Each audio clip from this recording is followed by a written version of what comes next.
immediately. Rob, the floor is yours.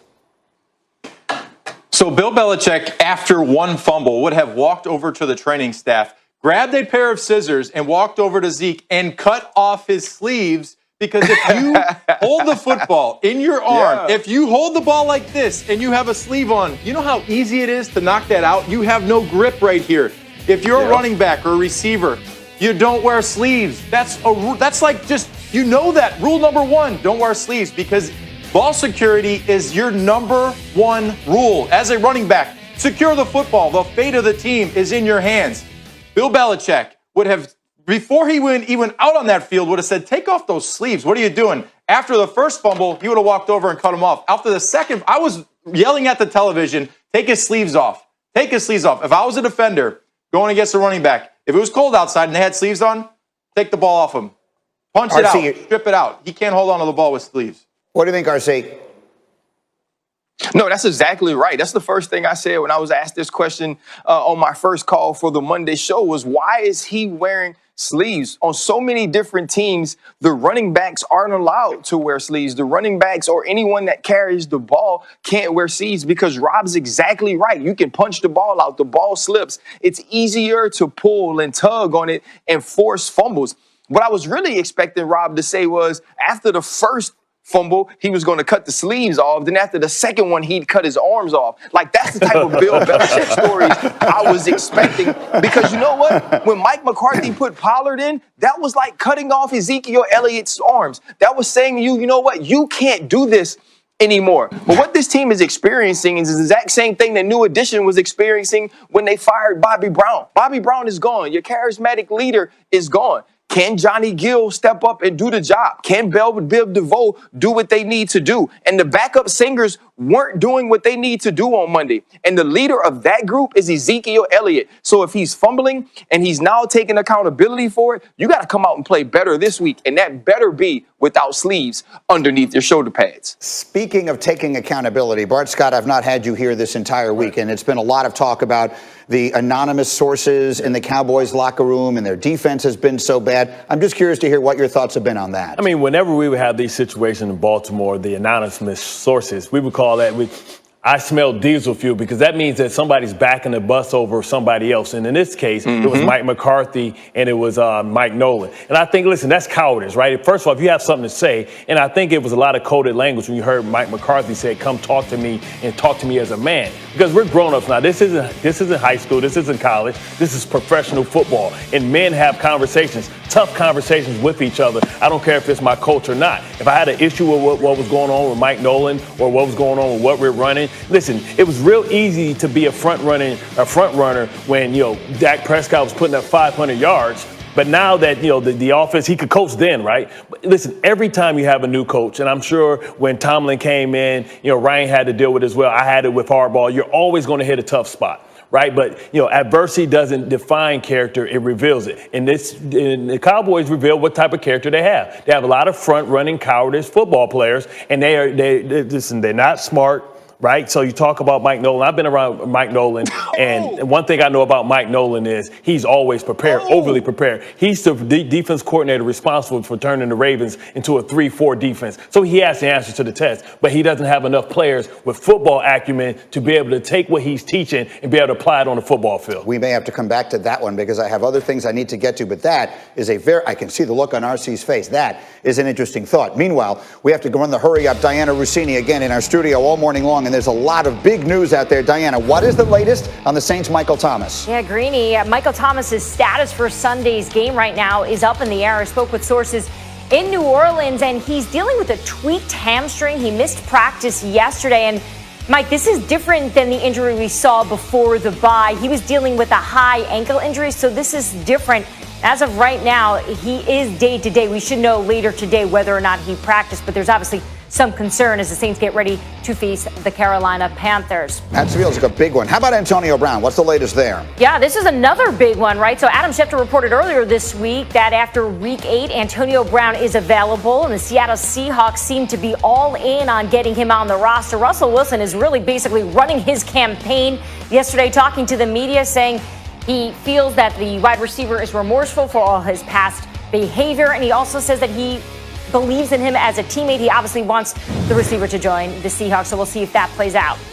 And then what is this with Dez Bryant and the Ravens? Can you believe this? Dez Bryant potentially back in the league. So if he passes his physical, he is expected to join the Ravens practice squad. And Greeny, you may remember back in August, he did a workout for Baltimore. I had heard that it didn't even go that well and they were moving on from him, but now they're giving him a second chance. And if he passes his physical, he should expect his behavior compared to others. Here's what he said.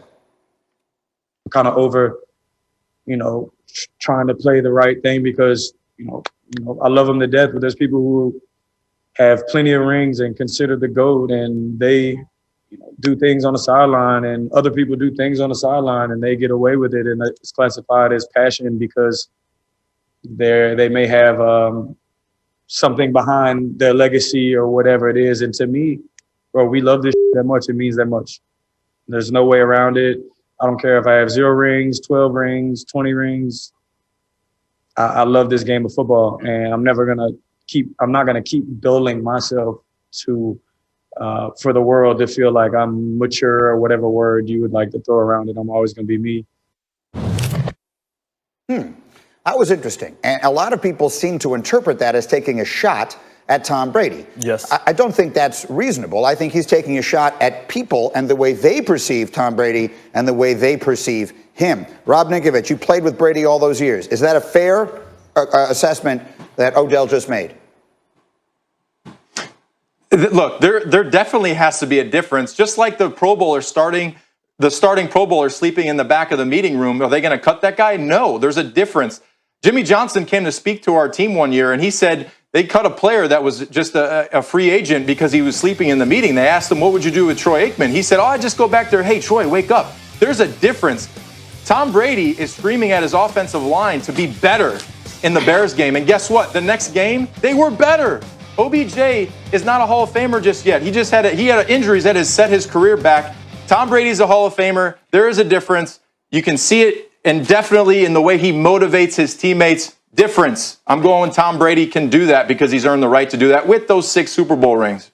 Ryan Clark, agree, or why are your eyes closed, RC? Well, he's RC. Because y'all know what Rob gonna say. I don't even know why y'all started with Rob.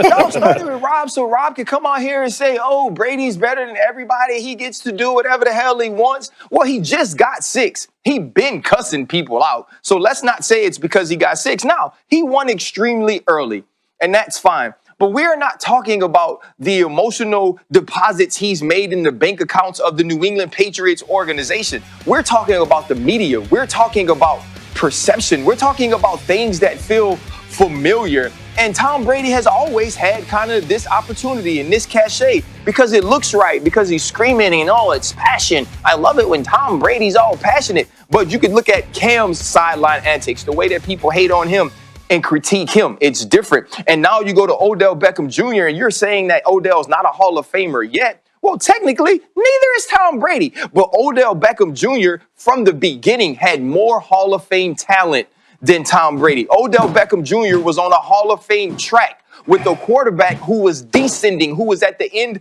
of his rope, who he was making look good with slants. The other part is this. Odell Beckham Jr. implodes, right? Many of the times that he was having his issues on the sideline, it was between him and a field goal kicking net. That's who had the issues. He wasn't cussing his teammates out. He was, in any time he said anything to him, he was imploring them to be better along with himself. So I don't have a problem with Brady doing what he does. But I do have a problem with people comparing it to Odell Beckham Jr. and saying it's different for some reason. It's not different. People are different. We perceive things differently from the outside. And because Tom Brady, who looks like all the quarterbacks we've ever seen and who screams and cusses like most of the people who write look like him as well, when you see this young African-American kid with a blonde mohawk, it looks different. It feels different. You critique it different. You talk about it differently. This ain't got nothing to do with how much they won. That's fair. I will say this. The only person I heard comparing those two things this week was Odell. I didn't hear almost any criticism of Odell Beckham. I compared him years ago. Yeah, years scar ago. tissue. I Years get ago. that it started years ago, but my point is he made a big deal of this week. Coming out of that game where Cleveland got waxed, the story was Baker Mayfield. I didn't hear anyone talking about Odell. I was at the game, and I saw him do it, and I saw him take his shoes off, and I've covered Odell long enough to know that he is emotional, and he can be erratic. I don't think this is a conversation about whether or not Odell Beckham Jr. is a bad teammate.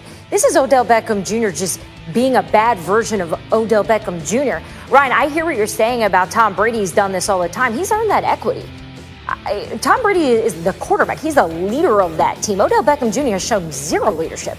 Yeah, he rallies the guys, and he's one of the most incredible athletes to walk on this planet. But what has he really done to earn that kind of behavior that continues to be a problem? You have Kevin Stefanski, by the way, now, who has to handle this. And Ryan, you know this because we've talked about this on the show.